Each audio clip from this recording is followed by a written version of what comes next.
Hey, beautiful friends. It's Philip Goodback here again with another video for you in the series. This is all about writing my book, Ignited by the Bottle, Delivered by the Fist. And this video here is Chapter 10. And Chapter 10 is entitled The Great Exodus. By the way, I am a relationship coach and an abuse recovery specialist. I certainly know a lot about abuse because most of my childhood was about that, physical violence and abuse in terms of from one parent, particularly my father, not really knowing or not really feeling the love for my dad and realizing that all he really wanted from my mother was sex. He didn't want the responsibility of what come afterwards. The children, his 4 sons, his 2 daughters. So that was my pretty much my lot in life, and I guess the biggest regret I have and the biggest sadness I have in my life is the fact that I never really felt true love, real love for my dad. And so fast forward many, many years till when I got married to Eileen when I was 23.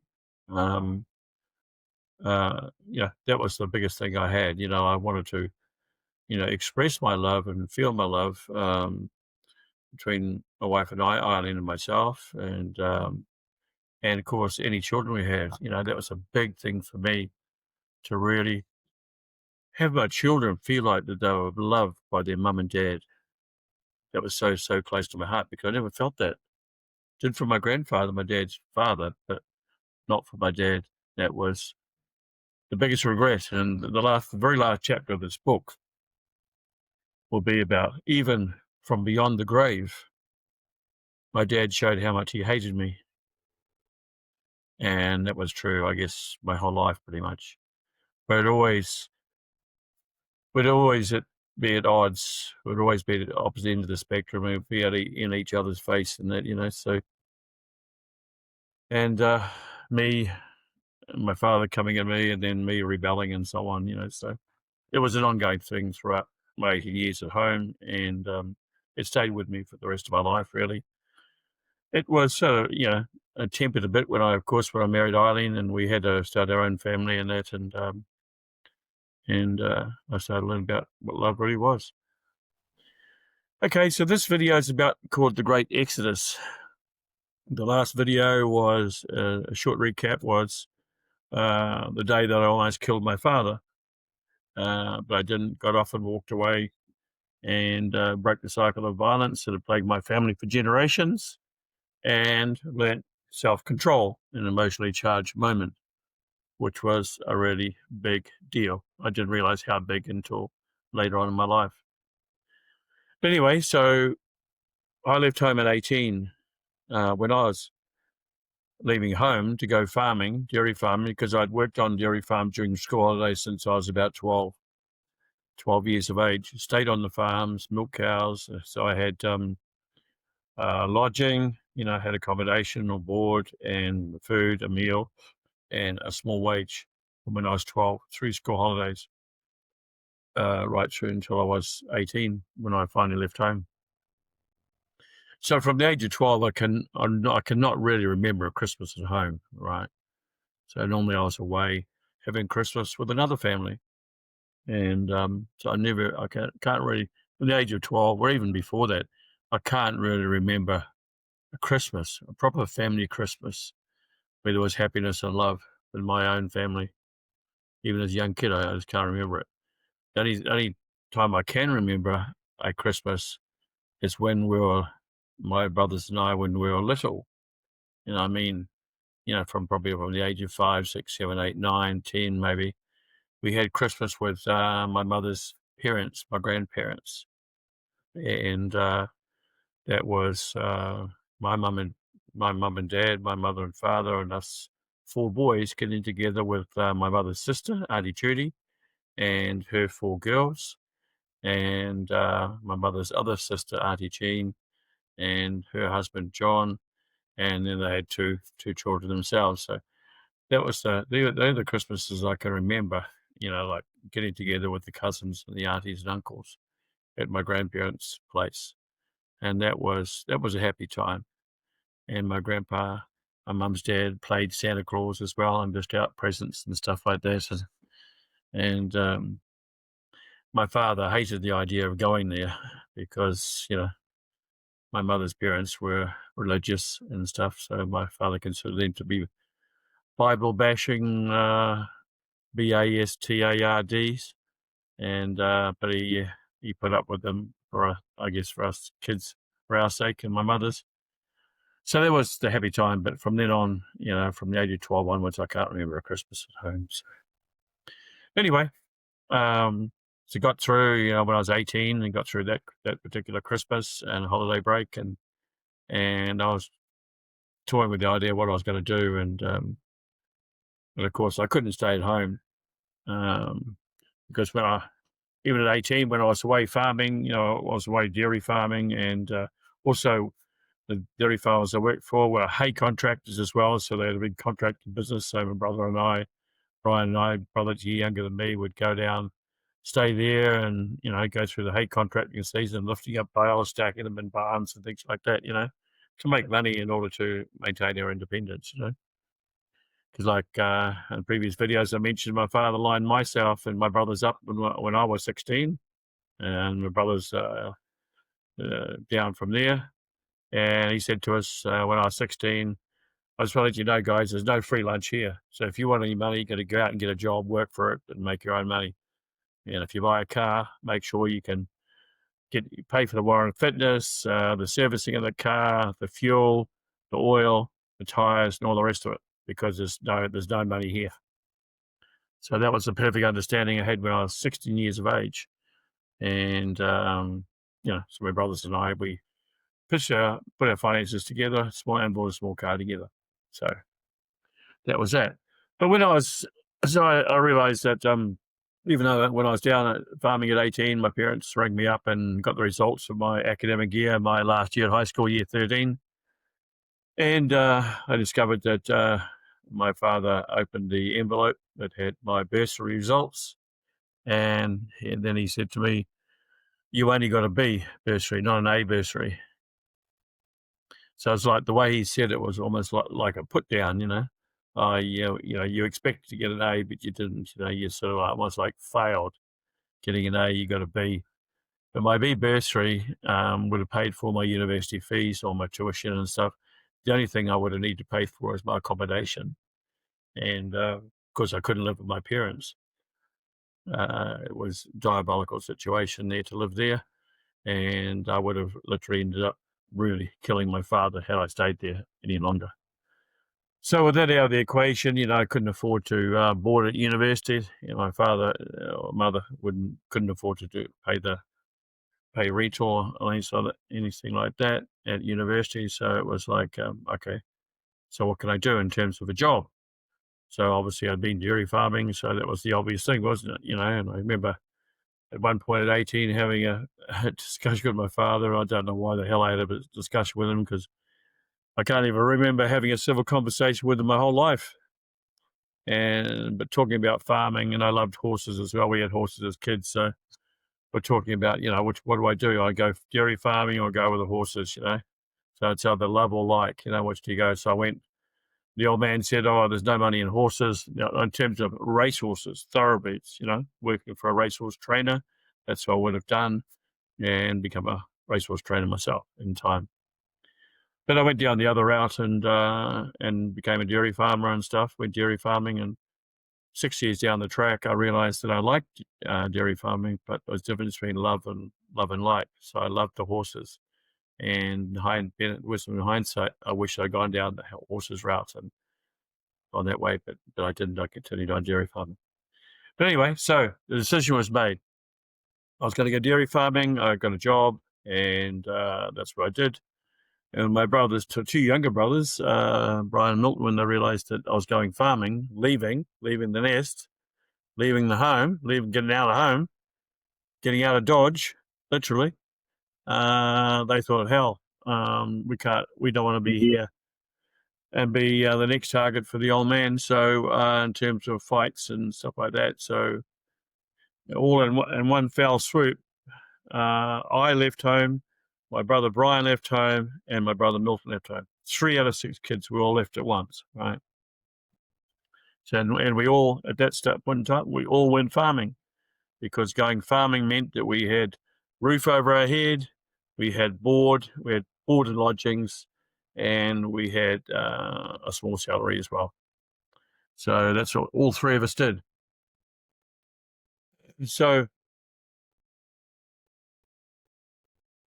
there was obviously a big disappointment for my parents, that, here's Phil, he's got the brains, right? So he's going to go to university, he's going to fly the flag for the family, like the working class people. And he'll go to university and become a professional, become a lawyer, a doctor, an accountant, or something along those lines, So that was the expectation. But when, based on what had happened, the big fight with the old man, the fact that, there was, it was ongoing. There was never any end to it, right? So it was just the animosity and feelings of, talking about love-hate feelings. There wasn't any love. I tell you that was the other part of the equation. More the hate, anger, rage, resentment, and all the rest of it, And regret was tied up in that too, but that came a bit later, when you sort of analyze your life. And so anyway, yeah, so we all disappeared farming, but the real, the hurtful thing for me was the fact that when I left my mother, my youngest brother, and my 2 youngest sisters all exposed to the old man and his violence and anger and violence, that sort of thing, So I had so many times I regretted not taking the old man out, not doing the deed and killing the bastard, I really regretted that, because the times when my mother told me one particular time, the old man was in the car and my mother was in the passenger seat. The old man was driving. He had a gun on the seat. And I think my mother and my 2 sisters were in the back of the car, and he had a gun in the front seat. I don't know quite the full story, but that was the shortened version of it. So they went through hell when I left. So the hell that I experienced, and obviously got become stronger than the old man and put him in his place and became the uh, the referee, I guess, or the ender of any violent outbursts. Once the old man knew that I was stronger than he was, and he never took me on again. Never tried. So, but I was almost like the terminator of any violence there was while I was home. But when I left home, it was totally different. And of course, my youngest brother, who I think when we left home, he was only about 14. So he got into a lot of fights and that with my father and stuff, and because he was very much like me, he would stick up for himself. He wouldn't be knocked down without getting back up and having a go type thing. So yeah, it was a big regret that I, in lots of ways that I hadn't taken the old man out. So but I didn't, and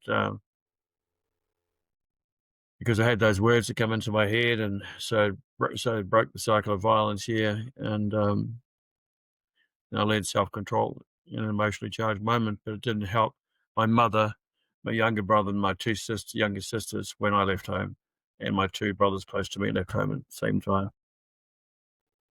So yeah,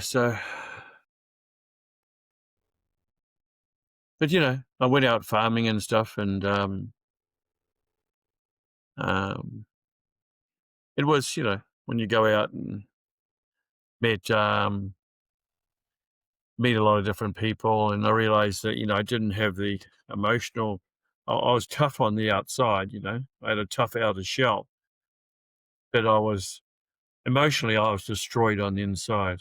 I realized that.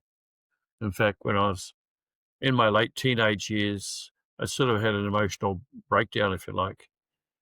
And because one employer I worked for was a dairy farmer, this is, and my brother and I, one brother next to me and myself, both worked with this guy, and he was an absolute nutter.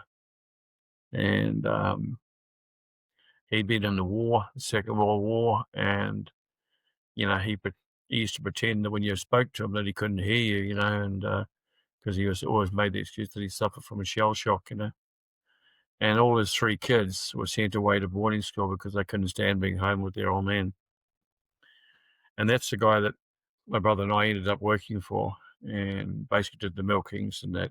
He had a pedigree stud farm and stud cows, and we milked those for him and so on. But he was an absolute nutter, and my brother actually had a total emotional breakdown and had to go and seek psychologist treatment at Auckland Hospital as a result of that, and he was in there for a short while, then came back to the farm, and obviously they told him basically, to stand up for himself, don't take crap, give it back, and and I was the sort of guy that would fly off. I was always ready to fight. I would never ever allow anybody inside my family or outside to ever put me down, anywhere. I'd always stick up for myself, fight back, and always ready to fight, physically fight, always ready. And I had so much rage inside me, if I had to control myself, but if I ever got out of control, I know I would have done a lot of damage to somebody, but I knew that inside. And anyway, this particular guy I'm talking about, at the time, um, I was 20 years of age and my brother was 19. And we lived in a house on this farm, milked the cows for this particular guy. And we used to go down, we used to get our own breakfast and lunch. And at night time, this guy's wife would make us dinner. We'd go out to their place to have dinner. and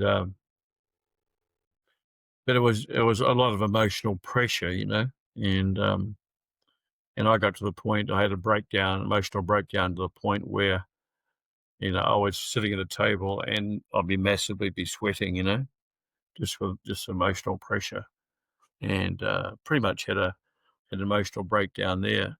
Like I say, my brother went away to hospital and came back, and yeah, he was a lot better to stick up for himself. But there was one incident where on this particular farm, where my brother and I had finished milking, and we're going down to do a job, right? And it'd been herd testing that morning. Herd testing means that you get a herd tester to come in. They have samples, take milk samples from each cow, a certain percentage of the milk, and that they can quantify how many litres of milk that cow actually did for that 24-hour period, what their litres were, what their fat and protein test levels were, and also what they call somatic cell counts. And all that data is provided in a herd test. So anyway, at the end of this herd test, my brother wasn't, he'd gone home, and I was hosing down the yard, and the herd tester was still there. And this guy, the owner of the farm that was there at the time, and he came out to me, and when I was hosing down the cow shit off the yard, right, hosed down with a high pressure hose, and he came out and said, "Oh, you squirted a bit of shit out onto the grass, Phil. Don't do that, And so I said, "Oh yeah," and then he went back into the herd tester, and and anyway, so my brother Brian, and I went home for breakfast, and after all this, and we came back. We had some chainsaw work to do, and come back on the tractor and stuff with the chainsaw. And I was going past the cow shed, and I saw this guy we worked for still in the cow shed, still in the dairy, the cow shed, right? So I stopped the tractor and I said, "Right, I'll only be a minute." And anyway, this guy would have been probably around about 60 odd, and I was only like 20. And anyway, I went in there into the shed and said, "Hey, Alan, if you ever fucking embarrass me again in front of anybody again, like for as you said out loud, Don't hose shit out of the yard. What does it matter if you get a bit of shit on the fucking grass outside? Doesn't matter, does it? So if you ever say anything like that to me again, I'll knock your fucking head off. And my nose was about that far away from his when I said it. Actually, you can't say that to me. I said, I just fucking did. What are you going to do about it? And this guy was literally shaking. His whole jaw was quivering. His whole body was quivering, shaking. He thought he was going to get smashed. And he come close. If I hadn't learned self-control with my man, I would have beaten the crap out of that prick. Anyway, so that was that. That was the sort of person that I was, I wouldn't take any crap from anybody. And I'd go out straight to their face, and I was always, always ready to fight. And heaven help somebody if I unleash myself on. All right. Anyway, when I was at this guy's place, though, Brian and I played rugby. We played for Tigawara under 21s in the counties championship. And our team actually got to the final. Brian and I were both fast runners. I was a 100-meter runner, and Brian was pretty much too, so we both played on the wing. I played on the right wing in rugby game or in a rugby league game. And this particular game, Brian played left wing, I played right wing. So we're both fast. And so anyway, cut a long story short, the match ended up, it was 3-0. The other team got a penalty. 3-0 to them. And then my brother scored a try close to the post and made the score 7 points to 3. And anyway, this particular team that were playing this is under 21 tournament, under 21 game, and for the final of the championship. And they got somebody, got a lock forward in from the senior team to try and win the game for them. Already top a forward guy about 6'5", 6'6", and here I'm only 5'9.5", right? And anyway, this guy got a breakaway from a ruck and was flying down the sideline. If he'd have scored that try, they would have won the game 8 points to 3 by 1 point without the conversion. Anyway, I come across from my wing and smashed the guy over the sideline. Because, I learned to tackle really well in rugby league. I had no fear. I learned to use my shoulders really well, like when I fight with my father. I was tackling other people in the rugby league games and so on, all rugby games. And so, I just smashed this guy over the sideline. So our coach said, thank heavens that you and my brother Brian were playing in their team, because if we'd been playing for the other team, they would have lost the game. My brother scored the try that won the game, and I tackled the guy that saved the other team from winning the game. So that was... But we had, we were good players. We had no fear. We grew up in a violent background, so contact sport was just the cream for us. It was the outlet for our anger and rage, I guess. Contact sport, physical sport, and we had no fear. Just put everything into it. Like tackled everybody or anybody legitimately. We would tackle them so hard. Guys that were, like, for example, I'd tackle a prop guy, maybe about half again is heavier than me, but I'd tackle because I was fast. I'd use my shoulders and knew how to tackle really well. Invariably, I'd tackle a guy so hard that he'd stay down and be stretched off the field. Right? That was because of the rage, the anger, and that I had on the inside. And it was expressed in a physical sport like rugby or rugby league. And I guess something I forgot to add, like earlier, talking about teenage years as well. At home, my father being like he was, he'd swear and curse, and there's fights and arguments going on continually. Myself and my brothers, we couldn't bring girlfriends home to the house, right? We couldn't bring girlfriends or our own friends, male friends from school. I brought one guy home that I was friends with right through high school, and he sort of knew what the story was and that, but I couldn't bring anybody else. Couldn't bring girlfriends home when my father was home because he'd swear and curse me, fights and arguments, and it was so embarrassing. So none of us boys could do that. So that made it very hard, and the fact that I think all of us boys, I hated the fact that I went to an all-boys school. We wanted to go to a co-ed school or a co-ed and primary school, intermediate. We wanted to continue on going to a co-ed school, but I guess my father had the upper hand and he had the say, and he said, "Oh no, we don't want any distractions from girls. That's why I'm sending you to an all-boys school." But I, for one, I hated that, right? Hated it. My father and mother, they went to co-ed schools. When you go to co-ed and primary and intermediate, and then you're separated from the other gender in high school, didn't sit well with me, right? It's not good. None of my kids would ever go to a single sex school. You've got to grow up as male and female right through life. Why stop it at adolescence or teenage stage? It's not right. You've got to live together in society, male and female together.